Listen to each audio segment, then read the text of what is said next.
Hello, this is Nicholas Junker for Class AEP 855, Module 9 Case Study, When Ethics and Policies Collide. So setting the stage here, always like starting the case studies with a little bit of a summary of the main characters. So looking first here, our main decision maker in this area is Assistant Principal Richard Inman. He was a first-year assistant principal at junior high school. There's about 900 students. Also involved is the fifth period teacher. We'll talk more about this individual as we go. Also involved, school personnel is a school police officer, and then also the director of secondary education comes into play later in the story. Involved that are also, but they're not school personnel, or non-school personnel, is James, a troubled student from the south side of the city. Had been in trouble multiple times, but had been slowly driving on a new track as a result of Mr. Inman's times where he would stay after school and play basketball with him, and so he was driving his, not only this student, but other students on a positive track as well. And then we have another student who's involved. His name is David Ramos. He's an honor student, excellent trombonist, never had an issue in school, never had any disciplinary referrals. So he's in play. And then we have James's mother, and we have David's mother as well. And so these are the personnel that are involved or engaged in our story. So establishing the facts, section 1. First, assistant principal calls James to the office for the third tardy from the fifth hour teacher. Fifth hour teacher reported that they had a third tardy of the week. And so while James is on the way to the office, the fifth hour teacher calls the principal back. Instead of saw an exchange of items between James and David Ramos. Teacher opines that he thinks it may be drugs. I'm sure that's correlated to James's reputation, or his bad reputation. Both students are brought into the office together, along with the school police officer, to address the issue.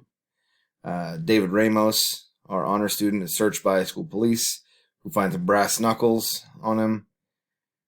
And possessing brass knuckles, which is classified as a prohibited weapon on school grounds, makes possession a felony, and according to our policy, David Ramos is handcuffed. When David Ramos is handcuffed, James then proceeds to tell the school resource officer that the brass knuckles were his, and that he had threatened David Ramos that if he wouldn't hold his brass knuckles, so he forced him to hold his brass knuckles. As a result, the school police officer then handcuffs James as well for the same offense of possessing the prohibited weapon, which was the brass knuckles. As required by the school's zero tolerance policy, both students would not only be charged with the crime of possession of a prohibited weapon, but they would also be expelled for no less than 45 days into the school's alternative discipline program. Both mothers were to be contacted, with James' mother suggesting that expulsion could be rehabilitative for him. I believe that it said that maybe we give him some time to think. But David Ramos' mother was upset and did not understand the disciplinary action due to the circumstances of the violent threats from James. And she came to the school, and Mr. Inman was not able to give her anything other than the address to the probationary facility. So, as required by policy, the assistant principal, Mr. Inman, is files paperwork for James for his expulsion for no less than 45 days. And then he decides, as a result of the circumstances, not to file the expulsion papers required by school policy on the student, David Ramos. And then a week later, David's back in school, and Mr. Inman gets a call from the director of secondary education, inquires about this decision, and states if expulsion paperwork is not completed, then the assistant principal will be officially reprimanded, even after Mr. Inman describes the circumstances. So looking at some of the applicable questions that fit into here, talking about the law versus ethics. So the question we're going to address first here is, what do you do when you recognize when ethics have been breached, and what appropriate actions do you take? So looking at this hypothetical situation surrounding ethics and policy, it challenges me to evaluate the ethical dimensions of issues, specifically relative to understanding the ethical issues surrounding the police officer and the director of secondary education. In both situations, ethical and legal decision-making are in conflict, and as such comes the challenge. Ethical approaches would dictate that David Ramos would not be charged or held responsible for the situation, but according to the policy and legal outlook, this is technically appropriate. In this situation, I would have placed the school officer in the hallway or not in a decision-making role, and as appropriate, made the ethical decision. So looking at section 2, legal or ethical issues. So the legal issues are pretty self-explanatory. There's a policy in place of not being able to have weapons on a school property, and as such, that's a zero tolerance. Both students are required to be expelled for no less than 45 days into the district's disciplinary alternative education program. And also they were charged with felony possession of that prohibited weapon. So the ethical issues here are manyfold, I think, and one of the things that's important to understand about this case, about this issue, is that sometimes our policies are blind to our school circumstances, and I see that in my own school and in schools across the country and across the state. And so the ethical issues that I highlighted here are as a result of that. One is lack of equal justice, as we find that James admitted that those were his brass knuckles. In a very simple world where we think that each situation has circumstances. You would think that James would be arrested and then he would be expelled for those 45 days to the DAEP. But on school policy, both of them had to be arrested and both of them had to be expelled for those 45 days. It's also an inappropriate application of the policy. If a student admits that something is theirs and not the other students, and they were violently intimidating that student, that to me just seems like an inappropriate application of policy, and that police resource officer should understand that understanding. But and that's where I think it's important to understand that the police officer is not the decision maker in the disciplinary setting of the school. If there is a legal issue or challenge that needs to be addressed, then the police would then have that officer make that determination. But if there's not a determination of the facts prior to the engagement of the officer, then I think that's highly inappropriate. And then it also demonstrates the zero tolerance policy inequities. I think that the research is vast in understanding that zero tolerance policies are highly inequitable, especially in low income and urban communities. And so I think that's something that could be addressed as well. And then the other ethical issue is the reprimand of the assistant principal is inappropriate. He is advocating for rights and a personal well-being of each student. I can't seem to really wrap my head around the understanding of why the director of secondary education would push him to do that and then officially reprimand him. Unless that this reprimand is going to state all of the facts and to show that this person is advocating for the student on the basis of the claims and the circumstances that were involved. So, looking at another applicable question: what steps should be taken to ensure that others are acting equitably and ethically? When considering discipline in this case, it is vital to analyze decisions in terms of established ethical frameworks, specifically addressing the decision of the school police officer. I think first and foremost, and it says this in the case study, that Mr. Inman says that he shouldn't have probably had the officer in there or both students in there at the same time, so that way he can make an appropriate decision based on the facts that he decided. But also it's important to understand that to be able to ensure others are acting ethically, we have to make all decisions based on ethical frameworks. And I think that what's important about ethical frameworks is they're not always black and white. And that's why my criticism of the zero tolerance policy is important, because I don't think that our kids, they're not black and white. There's so many ambiguous circumstances that occurs during the school day that issues of this nature need to have strong, seasoned hands. And that's why it's important to receive the proper, appropriate training in ethical understanding and educational leadership, because if we don't, then we can have situations like this where a student is punished in an undue way. Another question here is, how do you address unethical behavior as it may adversely affect students and adults? So specifically regarding the situation, I would address unethical behavior of the director of secondary education by continuing to not complete the expulsion papers and then appealing my official reprimand on the grounds of advocating for ethical decisions.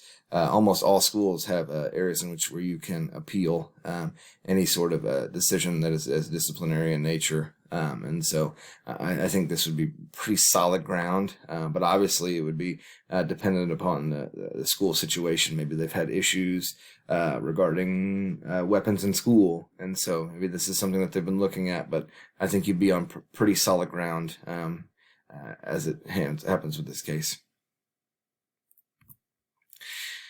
How do you employ ethical decision-making practices regarding policies? In this situation, I would first ensure that all policies meet the ethical approaches agreed upon by our administration and stakeholders. It's so important to make sure that everybody's on the same page. It talks a lot about in all the readings that we've had in my educational administration degree here at Hayes, that it talks about engaging stakeholders and making sure that we have a vision for what we want to do. And so if everybody's vision and understanding of the message is, hey, let's have a zero tolerance policy, then that's what you're going with. But I think that it's seemingly in this application of discipline and administration, there's a bit of a disconnect between the understanding of the students that are involved at the school versus the circumstances of the zero tolerance policy. Second, I would ensure that all ethical decisions are made through an ethical filter and also be in consultation with others involved in ethical decision making. From this story, all we get is that we have one guy, Mr. Inman, and then the school police officer. They make that decision. There's no collaboration. There's no understanding. There's not even conversation between the assistant principal and the police officer. There's just, hey, why are you doing that? He's like, because I have to.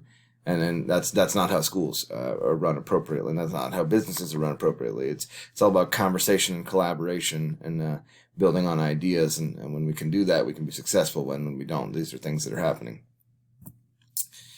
So here's section 3, my one sentence understanding here. My one sentence for understanding.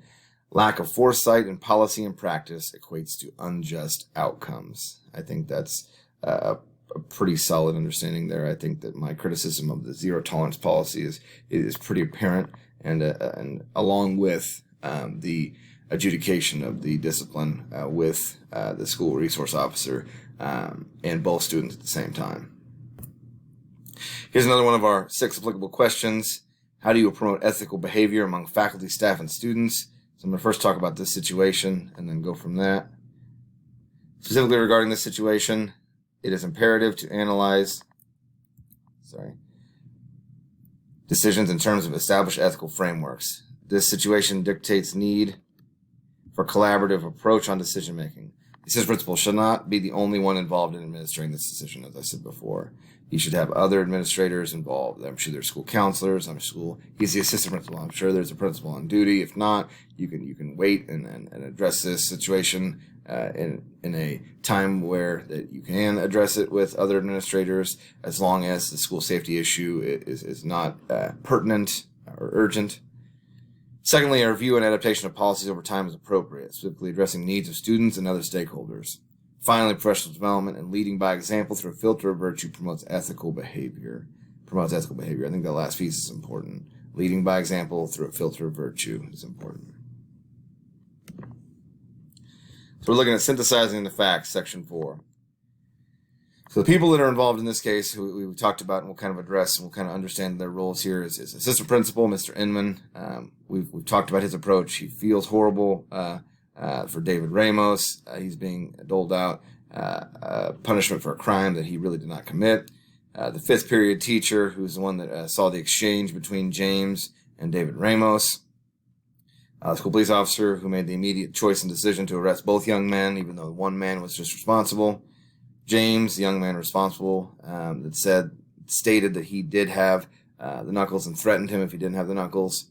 David Ramos, the individual who had the knuckles at the time, but said he was crying in the office, and James had said that he had forced him to. James's mother in the story, who basically just says her role is that maybe it's good for him to be expelled and be rehabilitated. And then David Ramos, his mother, who expresses horrible concern, or an immense amount of concern for her child in this scenario, as she feels that he is being wrongfully punished. And then the director of secondary education, who I've talked about before, who I think is just blindly following policy and not even considering the circumstances of the situation. And I think that in schools there are a lot of times where we do this just because we know that it can cover our backside. And I think that we could do a better job of working for students and working for the betterment of students and betterment, understanding, and development of students if we are able to do this in a way where we can make sure that they're successful. So some of the places here involved, getting a little bit on the demographic side of our situation here, is he talks early on in the case study about how this is the south side, from the south side of the city, and so it's kind of denoting or connotation about high poverty, high crime. He describes the case study describes James as a muscular, tattooed individual, kind of hitting at all those stereotypes of South Side, and so kind of giving James that personality of an individual who would make mistakes. Place that we also have is the hallway where the fifth period teacher caught the exchange between James and David Ramos, and whether he thought it was drugs or not or whatever. And then we also have the assistant principal's office. And that's where the conversation occurred between the two students, Mr. Inman and the school police officer, eventually leading to the arrest of both of those young men. And then the large middle school, which he said he had 900 students, and Mr. Inman dictated that he didn't really know David that well, except one time after a concert that he had commented that he did a good job. And so it's kind of the places where we're at here. I think that when you look at the programs, it's Rocket Junior High, dictates that zero tolerance policy, and also has a disciplinary alternative education program. The places and the programs kind of blend together as a result of those things. I think that the zero tolerance policy obviously is a reaction, obviously, to some of the issues in the school and school community, and so I get those things, but I definitely still think that that's part of the reason why Mr. David Ramos is penalized. So this is a good understanding here of what do we know, what do we not know. We know, one, James is a previous offender. We know that Mr. Inman has constantly been working with him, but obviously this situation where he was thrust into right away here is his third tardy of the week. David Ramos is not a previous offender and is also an honor student with no prior offenses. James gave David Ramos an item in the hallway in the exchange that the fifth period teacher saw. When he was searched, David Ramos had brass knuckles on him. James then admitted to passing the brass knuckles to David Ramos and telling him that he will beat your word with asterisks in it. And then the zero tolerance policy exists for prohibited weapons, leading to expulsion for at least 45 days. Then assistant principal did not expel David Ramos as a result of James's admission to the crime. And then the director of secondary education will reprimand assistant principal, Mr. Inman, if he does not expel and continue the paperwork on David Ramos. So things we don't know that we kind of like to know to be better informed on this decision is, one, are James and David Ramos friends? There could be some corollary action. Nothing in the case study said that they were, and so that's kind of where we're going with our decision. Do we have video camera footage of the exchange of brass knuckles? Do we have video camera footage of James intimidating David Ramos into taking the brass knuckles? Some of those things, there's a small hint of my being here that thinks that, well, maybe he's just turning over a new leaf. So maybe he's taking the fall for him, but I believe that's a very limited likelihood.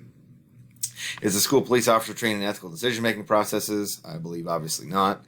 Are there other administrators in the building who collaborate on issues such as these? As I've talked about before, shouldn't just be one guy and the police officer when making decisions on who goes to jail or not from your school. I just think that's ludicrous.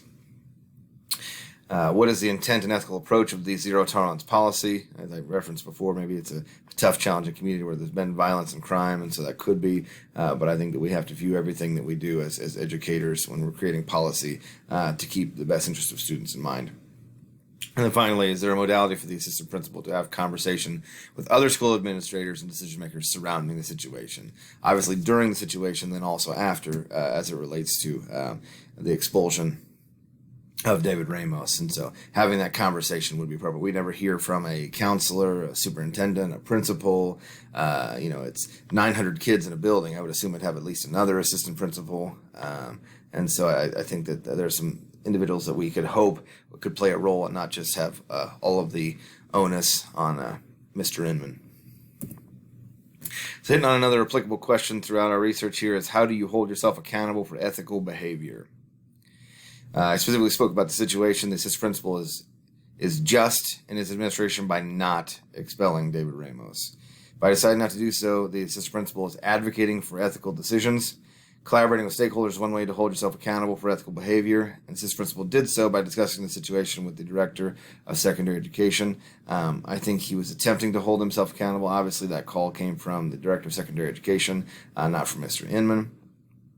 But I think that the best gauge of ethical behavior typically is consequences and results. And so, I think that we can, as long as we view things as we talked about through that lens of ethical understanding, then we will be just fine. Looking at Section 5, reviewing and prioritizing the information. So looking at stakeholder or community impact. Like I said before, it seems like it's a south side of the city. The bus was from the south side that brought the kids there, and the board had just put on the zero tolerance policy. We don't know anything about crime rates or disciplinary rates, and so we just have to assume that those things are an issue or a challenge with the policy in place. So who has an important stake in the outcome? Obviously, the assistant principal, Mr. Inman.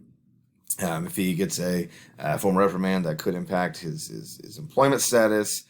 He could be disciplined. It could impact his future hiring, those types of things. You got James. Obviously, James has had some issues before, but another charge on his record along with another expulsion would not be helpful for him also learning and growing, but we don't know. James's mother, obviously, she's very, very invested in this. You've got David Ramos. He's got seemingly the most to lose here. He's a great student, honor student, works hard. And so he's just caught in the wrong place at the wrong time, according to the case study. And then obviously David Ramos' mother has put a lot of significant time and effort into raising her child into a great young man. And so we hope that they can come up with an equitable solution for that. You have the school resource officer. He has an important stake in the outcome too. He was the one that made the arrest and made the decision. As soon as he put the cuffs on them, they were to be charged and they were to be expelled. And so if they don't do that, that has an impact on him. And then the director of secondary education. If he doesn't follow through with the policies, that is board policy, his assistant principal, he looks bad as well. And so this has a variety of factors that it impacts. Also is, what do other administrators say regarding this situation? We have to figure out, and how do we know what factors we need to be able to make a good decision. So what do other administrators say regarding the situation? What do you think about what is best for students involved in this case? I'm thinking about, David Ramos, great student, works hard, has never had any issues. How does it benefit him from being expelled, especially because of the circumstances of the situation?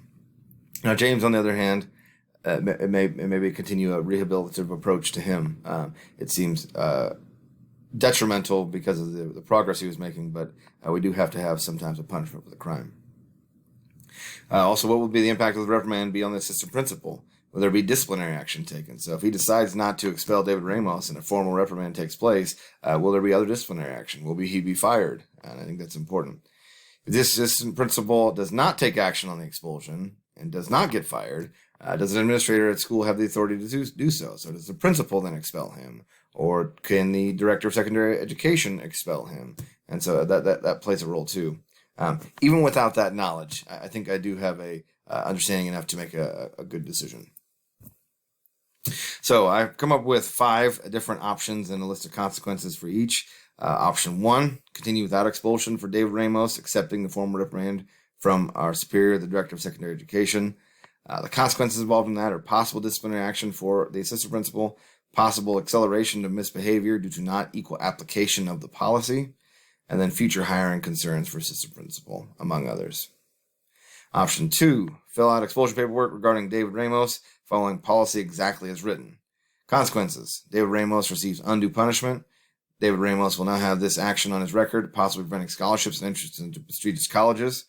Assistant principal does not receive a formal reprimand, and policy of zero tolerance remains unchanged, and, as in my opinion, could remain to hurt students.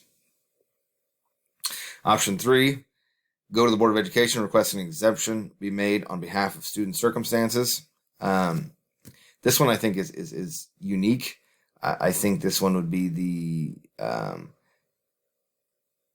easiest, least controversial.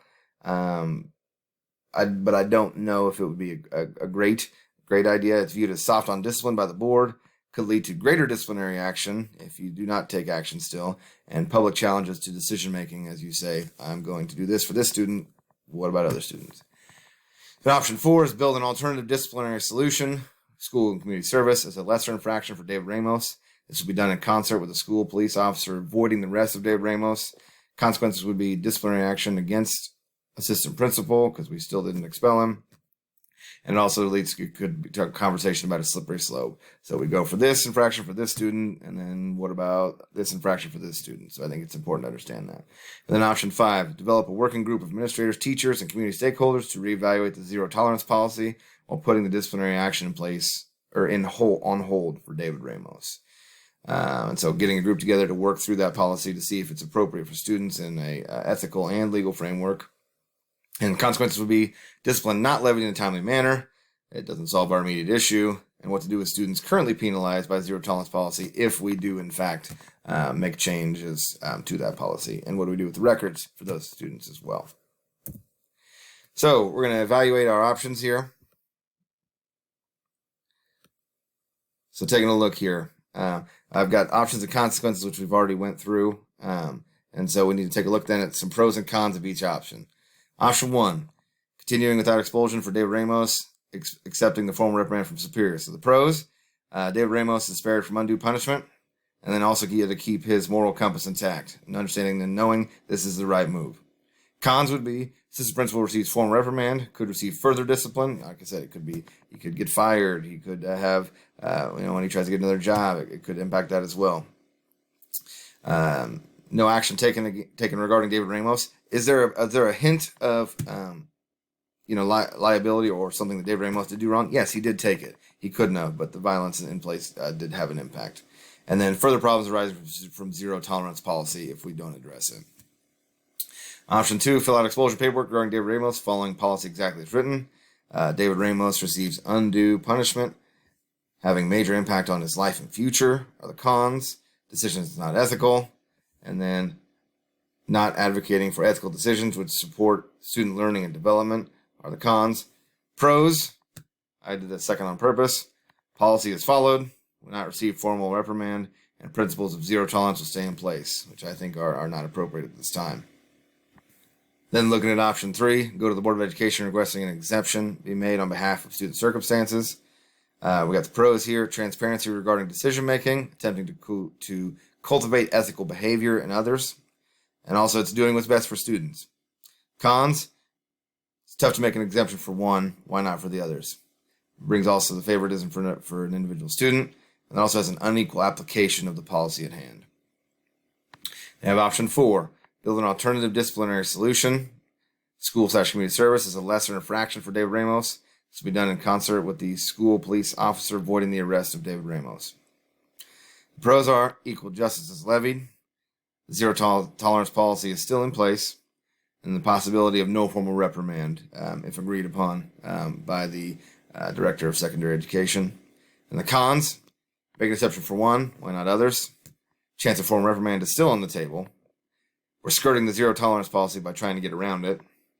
And then the policy of zero tolerance is still in place. And then our final option, develop a working group of administrators, teachers, and community stakeholders to reevaluate the zero tolerance policy while putting the disciplinary action on hold for David Ramos. Pros are, it's a progressive approach.